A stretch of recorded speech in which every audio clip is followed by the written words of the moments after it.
Hello friends, मैं Surabhi Gupta genius classes में आप सभी लोगों का स्वागत करती हूँ। जैसा कि हम साइंस के कुछ क्वेश्चन ऑलरेडी डिस्कस कर चुके हैं, आज हम लोग आगे के कुछ क्वेश्चन डिस्कस करेंगे। ठीक है, तो हमारा फर्स्ट क्वेश्चन है, रुधिर कणिकाएं हैं। लाल रुधिर कणिकाएं, श्वेत रुधिर कणिकाएं, रुधिर प्लेटलेट्स या उपरोक्त सभी। तो इसमें आंसर आपका होगा उपरोक्त सभी। ठीक है, तो हम सबसे पहले इसमें लाल रुधिर कणिकाओं के बारे में जान लेते हैं। उससे भी पहले हम ब्लड के बारे में जान लेते हैं। किसी भी चीज़ को पढ़ने से पहले उसकी पूरी स्ट्रक्चर और पूरी क्वेश्चन को जानना ज़रूरी है। जैसे ब्लड, मनुष्य का जो ब्लड है वो 2 भागों में डिवाइड किया गया है। ठीक है, कितने भागों में? 2 भागों में डिवाइड किया गया है। एक तो रक्त कणिकाएं और दूसरा रुधिर प्लाज्मा। ठीक है, हम बात कर रहे हैं रक्त कणिकाओं की। रक्त कणिकाएं कितने प्रकार की होती हैं? 3 भागों में डिवाइड की गई हैं। पहली है इसमें आपकी लाल रुधिर कणिका, दूसरी है श्वेत रुधिर कणिका, तीसरी है रुधिर प्लेटलेट्स।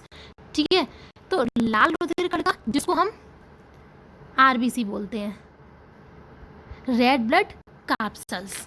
ठीक है, सबसे पहले हम रेड ब्लड कार्पसेल्स यानी कि लाल रुधिर कणिकाओं के बारे में जानते हैं। सबसे इसमें से क्वेश्चन आता है कि लाल रुधिर कणिकाओं का साइज कितना होता है या किस साइज की होती हैं। तो लाल रुधिर कणिकाएं जो है आपकी इस तरीके से दोनों तरफ चपटी हुई होती हैं। ऐसे कर लो, दोनों तरफ चपटी हुई होती हैं, उभयावतल होती हैं, गोल होती हैं या फिर तस्तरी नुमा होती हैं। कौन सी? लाल रुधिर कणिकाएं। पहला क्वेश्चन। ठीक है, दूसरा, ऐसी कौन सी सेल है जिसमें केंद्रक नहीं पाया जाता? इंग्लिश में जिसको बोलते हैं न्यूक्लियस। न्यूक्लियस विहीन यानी कि केंद्रक विहीन सेल कौन सी है? तो मात्र एक कौन सी है? आरबीसी, लाल रुधिर कणिका। ठीक है, लाल रुधिर कणिका। अब इसके बारे में हम इसका कार्य जान लेते हैं कि बॉडी में आरबीसी हमारे बॉडी में पाई क्यों जाती है, इसका कार्य क्या है। बिना किसी काम के तो कोई चीज़ हमारे बॉडी में प्रेजेंट नहीं है, और हमारी बॉडी क्या है? एक मशीन की तरह है, मशीन की तरह कार्य करती है। तो इसका आरबीसी का क्या काम है? जब आरबीसी में सबसे पहले ये पूछा जाता है जो हमारे ब्लड का जो कलर है वो रेड क्यों है? ब्लड का कलर हमारा रेड इसलिए है हीमोग्लोबिन की प्रेजेंस में। किसकी?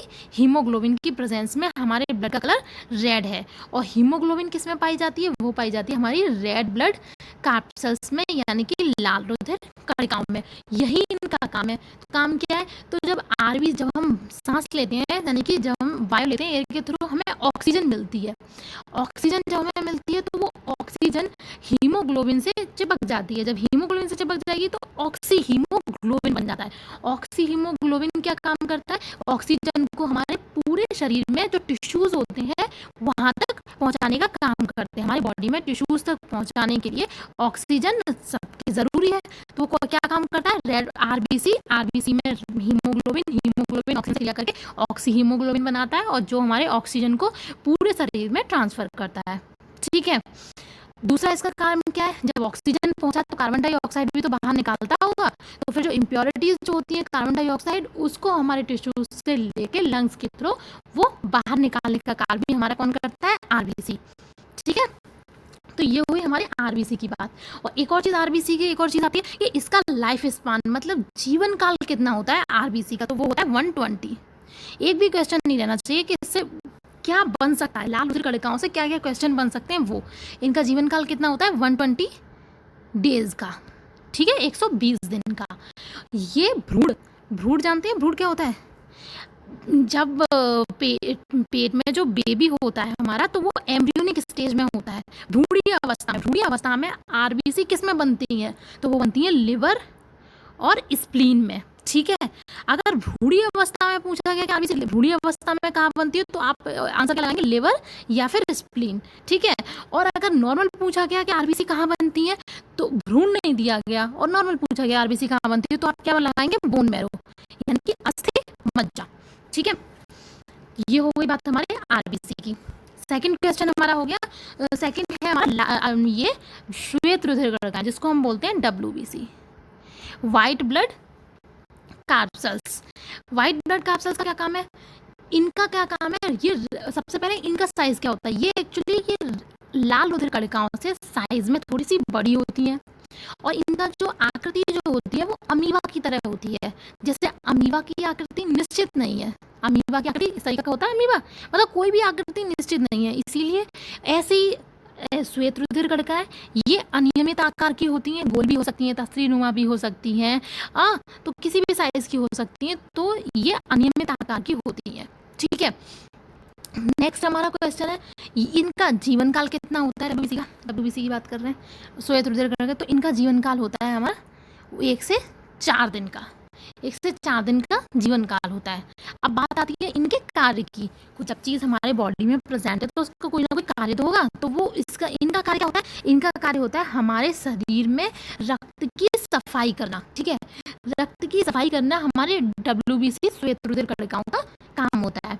और क्या होता है, जैसे ही हमारी बॉडी में सफाई कैसे करते हैं, हमारी बॉडी में बाहर से कोई भी चीज़ खाते हैं तो बैक्टीरिया वगैरह जो होते हैं या बैक्टीरिया वायरस ये सब हमारे बॉडी में अटैक करते हैं, तो भी ये प्रतिरक्षी के रूप में संख्याओं में बढ़ जाती हैं और उन सबसे को हटा देती हैं, उनसे हमारी रक्षा करती हैं हमारे शरीर की। ठीक है, श्वेत रुधिर कणिकाएं ये इनका काम होता है, और रक्त की सफाई करने का। बात हुई आपकी श्वेत रुधिर कणिकाओं की। नेक्स्ट है आपका रुधिर प्लेटलेट्स। गांव में हम लोग बोलते हैं डेंगू हो जाता है तो प्लेटें गिर गई, तो वो प्लेटें नहीं, रुधिर प्लेटलेट्स कम हो जाती हैं। प्लेटलेट्स कम हो जाती हैं तो इससे इंसान की मृत्यु भी हो सकती है अगर कंट्रोल नहीं। कैसे? इनकी कमी के कारण, रुधिर प्लेटलेट्स के कारण ही हमारे रुधिर का थक्का जमता है। ठीक है, थक्का बनने में सहायक है। एक बात बताओ, चोट लग जाएगी, थक्का नहीं जमेगा तो फिर तो हमारी ऑब्वियसली मृत्यु हो जाएगी जब ब्लड निकल जाएगा। तो वो थक्का बनाने में सहायता करती हैं, चोट लगने के कारण जो लगातार जो ब्लड बहता रहता है उसको नियंत्रित करती हैं और थक्का जमाती हैं। क्या? रुधिर प्लेटलेट्स, ये इनका काम है। ठीक है, रुधिर प्लेटलेट्स। और एक और चीज़ मैं बताती हूँ, जैसे मैंने बताया था ना कि कोशिका क्या होती है, जैसे हमारे बॉडी में ऑक्सीजन ऊतक तक पहुंचाते हैं, टिश्यूज तक पहुंचाते हैं। तो सबसे पहले साइंस में जो ये चैप्टर है, क्वेश्चन पूछे गए हैं हमारे डीएलएड 4th सेमेस्टर में, तो उसमें हमारे सबसे पहले हमें यही मालूम है कि कोशिका क्या होती है। ठीक है, बात कर लेते हैं कोशिका क्या होती है। इंग्लिश में इसको बोलते हैं सेल। कोशिका क्या होती है, फिर आया ऊतक क्या होते हैं, ऊतक क्या होते हैं, इंग्लिश में बोलते हैं इसको टिश्यूज। फिर ऑर्गन क्या होते हैं, ऑर्गन सिस्टम क्या होते हैं। जब हम यही नहीं जानेंगे कि ये सब चीज़ें होती क्या है, तो हमें आगे की चीज़ समझ कैसे आएगी। हमने तो पढ़ लिया कि ऑक्सीजन यहाँ हमारे बॉडी में सेल्स के थ्रू टिश्यूज में ट्रांसफर होती है, तो इन चीज़ों का मतलब ही नहीं पता है तो आपको पता कैसे होगा, आगे की चीज़ समझ कैसे आएगी। मैं आपको बताती हूँ, आपने कभी किसी भी स्टैंडर्ड की बोली चैप्टर पढ़ा होगा सेल, उसके आगे हमेशा लिखा होगा सेल, हिंदी में बोल दिया कोशिका, उसके आगे हमेशा लिखा होगा जीवन की इकाई, जीवों की इकाई। क्यों बोलते हैं जीवों की इकाई? क्योंकि ये जो सेल है, हमारा जो पूरा शरीर है वो मल्टीपल नंबर ऑफ सेल्स का बना हुआ है हमारा शरीर। ठीक है, आपने पढ़ा होगा एक कोशिकीय और बहुकोशिकीय जंतु। एक कोशिकीय का एग्जांपल हम लेते हैं, जैसे अमीबा। अमीबा जो है वो एक कोशिका का बना हुआ है। उस एक कोशिका में क्या है, उसमें माइटोकॉन्ड्रिया भी प्रेजेंट है, एटीपी भी प्रेजेंट है। एटीपी मतलब एडिनोसिन ट्राइफॉस्फेट, और उसमें हमारा गोल्गी बॉडीज भी प्रेजेंट है। एक कंप्लीट सेल एक जीव है, वो जीव क्या हो गया, अमीबा। और जो मनुष्य क्या होते हैं, वो बहुकोशिकीय सेल हैं। बहुकोशिकीय सेल, तो मनुष्य बहुत सारी सेल से मिलकर बना हुआ है। अब ये जो सेल है, एक सेल, दो सेल, बहुत सारी सेल आपस में एक समान कार्य करती है, समान फंक्शन कर रही हैं, तो उनको हमने आपस में मिला के बोल दिया टिश्यू। तो ये बन गए टिश्यू, ऊतक, टिश्यूज बन गए। और ये टिश्यूज भी मिलकर एक समान फंक्शन का कर रहे हैं, काफ़ी इकट्ठे हो गए, वो मिलकर बन गया एक हमारा ऑर्गन। जैसे ऑर्गन हमारा एक लिवर ले लो, लिवर हमारा एक ऑर्गन है, तो वो बन गया हमारा ऑर्गन। और ऑर्गन, और जैसे डाइजेस्टिव सिस्टम में हमने फूड लिया, फिर स्टमक में पहुंचा, फिर स्मॉल इंटेस्टाइन में, लार्ज इंटेस्टाइन में, पूरे फूड का डाइजेशन हुआ, तो एक सिस्टम में जो वर्क हो रहा है वो हो गया हमारा ऑर्गन सिस्टम। ठीक है, क्लियर हुई चीज़ है आपको? नेक्स्ट हम क्वेश्चन पे चलते हैं। लाल रुधिर कणिकाओं का जीवन काल होता है, कितना होता है? सिंपल सी बात है, इसमें आंसर कौन सा होगा, 120 दिन का। और वाइट ब्लड कैप्सूल्स यानी कि श्वेत रुधिर कणिकाओं का दिन कितना था, 1 से 4 दिन का। नेक्स्ट है हमारा क्वेश्चन है, मनुष्य के शरीर में प्रोटीन पदार्थ होते हैं, प्रतिजन, प्रतिरक्षी, आवर्बा दोनों। तो इसका आंसर क्या होगा, आवर्बा दोनों। ठीक है, नेक्स्ट हमारा क्वेश्चन है, किस प्रकार का रुधिर रुधिर बैंक में रखा जाता है। ठीक है, अब ये विषाणु से मुक्त, जीवाणु से मुक्त, प्रोटोजोआ से मुक्त। अब इन्फेक्टेड ब्लड तो हम रखेंगे नहीं ना, जिसमें विषाणु हो, बैक्टीरिया, जीवाणु हो, प्रोटोजोआ हो, ऐसा ब्लड तो हम किसी को ट्रांसफर नहीं रखे करेंगे ना ब्लड, तो रुधिर बैंक में रखने का सवाल ही नहीं। सिंपल सी बात है, इसका आंसर क्या होगा? उपरोक्त सभी, उपरोक्त सभी प्रकार का ब्लड। ठीक है, नेक्स्ट हमारा क्वेश्चन है, रुधिर का थक्का बनाने वाली रुधिर कणिका का नाम है। तो रुधिर कणिका का नाम क्या है? अभी हमने बताया किसकी बात की? रुधिर प्लेटलेट्स की। तो आंसर क्या हो जाएगा? रुधिर प्लेटलेट्स। नेक्स्ट है हमारा, मानव रुधिर वर्ग की खोज सर्वप्रथम किस वैज्ञानिक ने की थी? हेल्स ने, लैंडस्टीनर ने, लेमार्क ने, डार्विन ने। तो इसका सही आंसर क्या होगा हमारा? लैंडस्टीनर ने। नेक्स्ट हमारा क्वेश्चन है, निम्नलिखित में से किसके कारण रुधिर का रंग लाल होता है? फाइब्रोजन के कारण, फाइब्रिन के कारण, हीमोग्लोबिन के कारण या प्रतिजन के कारण? तो मैंने आपको पहले ही बताया था कि इस क्वेश्चन के आंसर हमने क्या बोला था? रक्त में। सबसे पहले क्वेश्चन में ही मैंने सारी चीजें क्लियर कर दी हैं।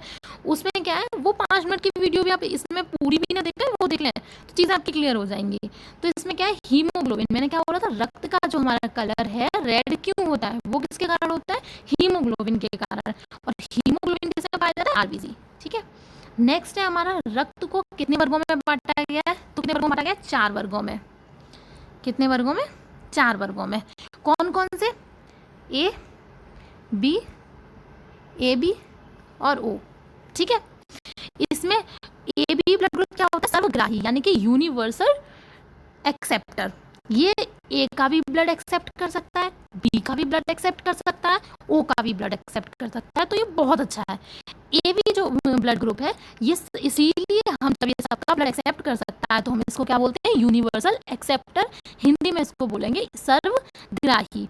ऐसी ओ ब्लड ग्रुप, इसको हम बोलते हैं यूनिवर्सल डोनर, यानी कि ये सर्वदाता, जो सभी को ये जो ब्लड ग्रुप ओ है वो हम ए को भी दे सकते हैं, बी को भी दे सकते हैं, ए बी वाले को मतलब दे सकते हैं, लेकिन ये एक्सेप्ट नहीं कर सकता। एक्सेप्ट सिर्फ ओ का ही करेगा। ठीक है, और दे सबको सकता है। जब दे सबको सकता है इसीलिए हम इसको सर्वदाता बोलते हैं। ठीक है, आपने वो वाली मूवी देखी होगी सलमान खान की, सुल्तान। सुल्तान कहता है ना कि मेरा ब्लड ग्रुप ओ है। बड़ी मैडम जी, बड़ी रेयर केस में मिलता है ये ब्लड ग्रुप। ठीक है, तभी तो उसका बेबी मर गया था कि ब्लड ग्रुप ओ नहीं मिला था, लेकिन वो सबको दे सकता है, ले सिर्फ वो वाले का ही सकता है। नेक्स्ट है, रक्त की संरचना के मुख्य अवयव हैं रक्त कणिकाएं, रुधिर प्लाज्मा, आहार दोनों, या फिर उपरोक्त में से कोई नहीं। तो रक्त की संरचना के मुख्य अवयव है, कौन सा हो जाएगा आपका क्वेश्चन आंसर नंबर? आंसर आपका सा, रक्त कणिकाएं और रुधिर प्लाज्मा। ठीक है, ये भी हमने पढ़ चुके हैं अभी। नेक्स्ट हमारा क्वेश्चन है, रक्त के कार्य हैं हार्मोन्स का संवहन, पोषक पदार्थों का संवहन, तापक्रम नियमन या उपरोक्त सभी? तो इसका आंसर हो जाएगा उपरोक्त सभी। ब्लड क्या है? ब्लड फ्लूइड की तरह है, तो हमारी बॉडी में हार्मोन्स का संवहन भी करता है, पोषक पदार्थों का संवहन भी करता है, और जो टेम्परेचर है, तापक्रम नियमन है, तो वो भी करता है। तो इसका आंसर सही हो जाएगा उपरोक्त सभी। नेक्स्ट क्वेश्चन है हमारा, भारत में एनीमिया के कारण है गरीबी, गंदा रहन सहन, अज्ञानता या उपरोक्त सभी? तो इसमें इसका आंसर सही हो जाएगा उपरोक्त सभी। एनीमिया रोग आप लोग जानते हैं कि एनीमिया रोग क्या होता है? एनीमिया होता है, ये एक तरह की बीमारी है जो रक्त की कमी से पीड़ित व्यक्ति को शरीर में जो लाल रक्त कोशिकाएं होती हैं, कोशिकाएं वो हीमोग्लोबिन की कमी के कारण होती है। ठीक है, एनीमिया रोग। नेक्स्ट हमारा क्वेश्चन है, आरबीसी की जीवन अवधि कम हो जाती है।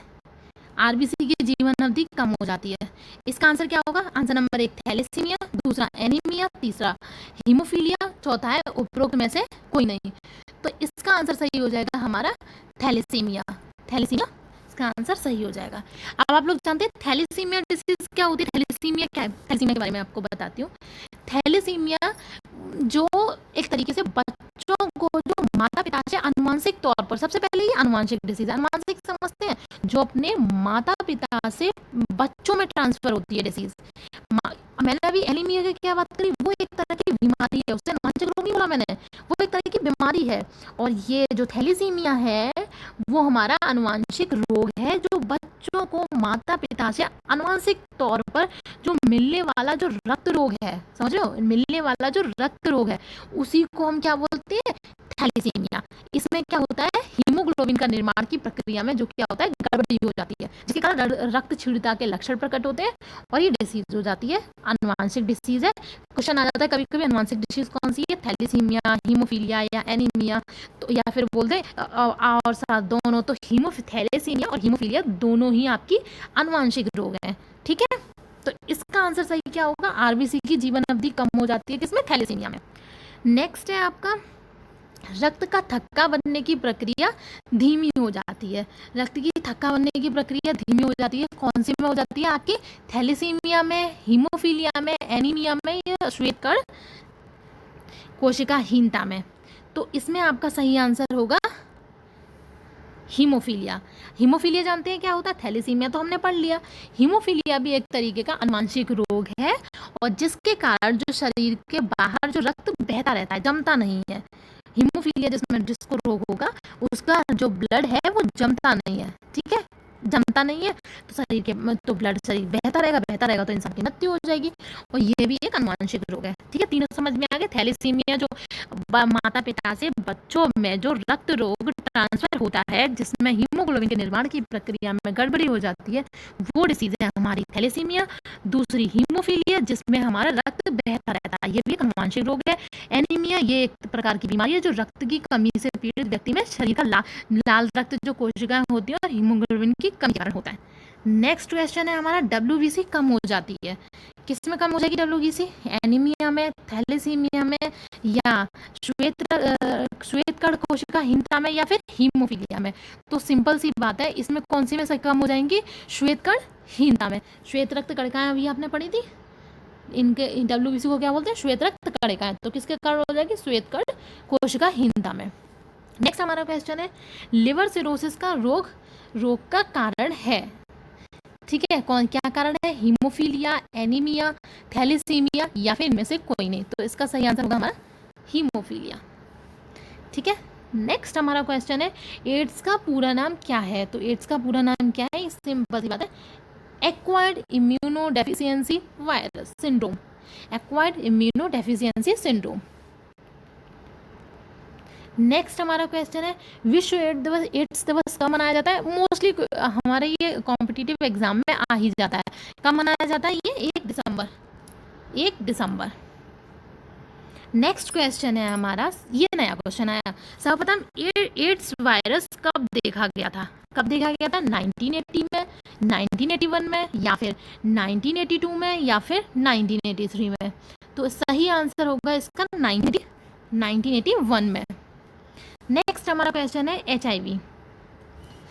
एचआईवी से प्रभावित होने वाली कोशिका का नाम बताइए, कौन सी कोशिका प्रभावित होती है, वो है T4 कोशिकाएं। ये क्या होती है, प्रोटेक्शन का काम करती है। कोई भी जो ये हमारी कौन सी डब्ल्यूबीसी की जो सेल्स होते हैं T4, T1, T2, तो ये T4 सेल क्या होती है, कोई भी वायरस वगैरह बैक्टीरिया अटैक करते हैं ना तो उनको खत्म कर देती है। लेकिन एचआईवी जब रोग हो जाता है तो सबसे पहले प्रभावित होने वाली यही है। जब बचाने वाला ही नहीं रहेगा तो रोग तो ऑब्वियसली उसको कंट्रोल करना मुश्किल हो जाएगा, फिर कौन कंट्रोल करेगा, कौन रक्षा करेगा। तो इसका आंसर हो जाएगा T4, मोस्ट इंपॉर्टेंट आंसर है, क्वेश्चन है इसका क्या है, T4। ठीक है, नेक्स्ट हमारा क्वेश्चन है, एड्स के उपचार की औषधि है, तो इसका सही आंसर होगा ये जाइडो, पहला वाला आंसर इसका सही है, जाइडोवोडाइन। ठीक है, नेक्स्ट हमारा क्वेश्चन है, एड्स की सीरमी जांच के लिए उपयुक्त प्रमुख परीक्षण है, ELISA kit, western block kit या वेस्टर्न ग्रुप किट या इनमें से कोई नहीं। तो आंसर आपका हो जाएगा एलिसा किट। ठीक है, या फिर एड्स का परीक्षण के लिए कौन सा परीक्षण भी पूछा जाता है, एलिस, या फिर ऐसे क्वेश्चन पूछा जाएगा, एलिसा जो परीक्षण है कौन से रोग में होता है, कौन सी डिजीज में किया जाता है। ऑप्शन आपको 4 दे दिए जाएंगे, सही आंसर होगा आपका एड्स। नेक्स्ट है आपका, एड्स से बचने हेतु सावधानियां। पहला है आपका शिक्षा द्वारा सुरक्षित स्त्री सहवास, कॉन्डोम की व्यवस्था व सही उपयोग, सुरक्षित रक्त संचरण या उपरोक्त सभी। तो सही आंसर इसका हो जाएगा उपरोक्त सभी। ठीक है, नेक्स्ट हमारा क्वेश्चन है, 1984 में किस वैज्ञानिक ने HIV का आविष्कार किया था। मॉन्टेगरियर ने या फिर रॉबर्ट सी गैलो ने, क्रिस्टियन बर्नार्ड ने या लुइस पास्टर ने? तो सही आंसर इसका हो जाएगा रॉबर्ट सी गैलो ने। नेक्स्ट हमारा क्वेश्चन है, किस सेल को पुनः आवेशित किया जाता है? किस सेल को पुनः आवेशित किया जा सकता है? सीसा संचायक सेल, वोल्टीय सेल, शुष्क सेल या डेनियल सेल? तो कौन सा किया जा सकता है? इसका सही आंसर होगा सीसा संचायक सेल। पता ये कौन सा सेल है? आपने सेल पढ़े थे ना, सेल के प्रकार दो, एक तो प्राथमिक सेल, एक सेकेंड, एक आपने पढ़ा था प्राथमिक सेल, एक पढ़ा था द्वितीयक सेल। द्वितीयक सेल को ही हम सीसा संचायक सेल कहते हैं या फिर नीफे सेल कहते हैं, ठीक है। और प्राथमिक सेल कौन कौन से होते हैं? लेक्लांसे सेल, डेनियल सेल, वोल्टीय सेल, शुष्क सेल, ठीक है, या फिर जो दोबारा चार्ज नहीं हो सकते। ये द्वितीय सेल क्या होते हैं? दोबारा चार्ज हो सकते हैं। जो दोबारा चार्ज नहीं हो सकते वो प्राथमिक सेल है। नेक्स्ट है हमारा, प्राथमिक उपचार में कौन कौन से गुण होने चाहिए? कौन कौन से गुण होने चाहिए? पहला है क्रिया में तत्पर तथा निपुण, दूसरा है मधुर स्वभाव वाला साधन संपन्न, तीसरा है कुशल एवं सहनशील, चौथा है हमारा उपरोक्त सभी गुणों वाला। तो सही आंसर हो जाएगा हमारे उपरोक्त सभी गुणों वाला। नेक्स्ट है हमारा, प्राकृतिक चयनवाद का प्रतिपादन किया गया डार्विन द्वारा, ग्रेगर जॉन मेंडल द्वारा, जगदीश चंद्र बोस द्वारा या लैमार्क द्वारा? तो प्राकृतिक चयनवाद हमने ऑलरेडी फर्स्ट में हमने पूरी स्टोरी भी जानी है चार्ल्स डार्विन की। तो सही आंसर इसका हो जाएगा Charles Darwin, survival of fittest जिसने दिया था। नेक्स्ट है हमारा क्वेश्चन, निम्नलिखित में से सांद्रण विधि नहीं है? फेन प्लवन विधि, चुंबकीय पृथक्करण विधि, निस्तापन विधि या गुरुत्वीय पृथक्करण विधि? तो सही आंसर इसका हो जाएगा निस्तापन विधि, जो सांद्रण विधि नहीं है। नेक्स्ट क्वेश्चन है, कांच की छड़ को रेशम से रगड़ने पर छड़ में आवेश आ जाता है? कौन सा? धनावेश, ऋण आवेश, दोनों आवेश या कोई आवेश नहीं? तो इसको आप कैसे याद करेंगे? मोस्टली क्वेश्चन आया है, कांच की छड़ को रेशम से रगड़ने पर छड़ में कौन सा आवेश आएगा? एक याद कर लो, छड़ में कौन सा आवेश आएगा? धनावेश, ठीक है, छड़ में धनावेश आएगा आपका। और ऋण आवेश रेशम के कपड़े में कैसा आएगा? रेशम से ऋण आवेश, रेशम के कपड़े में ऋण आवेश। नेक्स्ट हमारा क्वेश्चन है, आवर्त सारणी में किस समूह में ऊपर से नीचे जाने पर क्या होता है? अनियमित त्रिज्या घटती जाती है, सुचालकता घटती जाती है, घनत्व बढ़ता जाता है या धात्विकता बढ़ती जाती है? तो सही आंसर होगा इसका धात्विकता बढ़ती जाती है। नेक्स्ट हमारा क्वेश्चन है, रुधिर का थक्का बनाने वाली रुधिर कणिका का नाम बताइए। अगेन वही क्वेश्चन आ गया, कितना इंपॉर्टेंट है, 2016 में भी आपका आ चुका है। तो सही आंसर होगा आपका रुधिर प्लेटलेट्स। नेक्स्ट है आपका, एलिसा परीक्षण है हेपेटाइटिस के लिए। देखो मैंने भी आपको बोला था ना, याद कान ऐसे पकड़ लो या वैसे पकड़ लो, ठीक है, कान तो पकड़े आपने। तो हेपेटाइटिस, क्षय रोग, टाइफाइड, आप लगा देंगे एड्स, आ चुका है आपका 2016 में। नेक्स्ट है आपका, गैलेना किस धातु का अयस्क है? जिंक का, लेड का, कॉपर का, एल्यूमिनियम का? इसका भी हमने फर्स्ट पार्ट में डिस्कस किया, तो इसका सही आंसर होगा हमारा लेड का, ऑप्शन नंबर बा। नेक्स्ट हमारा क्वेश्चन है, वातावरण और जीवधारियों के पारस्परिक संबंधों से क्या बनता है? समुदाय, पारिस्थितिक तंत्र, जीवोम या खाद्य जाल? तो बनता है पारिस्थितिक तंत्र, इको सिस्टम, पारिस्थितिक तंत्र।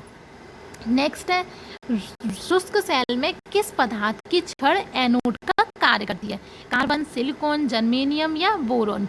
तो सही आंसर आपका होगा इसका ऑप्शन नंबर आ, कार्बन। नेक्स्ट हमारा क्वेश्चन है, रक्त का थक्का बनाने वाली रुधिर कणिका का नाम बताइए। तो अगेन वही क्वेश्चन आ गया हमारा 2017 में। देखते हैं कितना रिपीट हो रहा है। रक्त आपने चीज याद कर ली, उसकी कंपोजिशन कितने भागों में डिवाइड किया गया है, कणिकाएं कितनी है, तो क्वेश्चन आपके हो जाएंगे ऑलमोस्ट। तो किसमें? रुधिर प्लेटलेट्स। अब तक तो आपको याद ही हो गया होगा।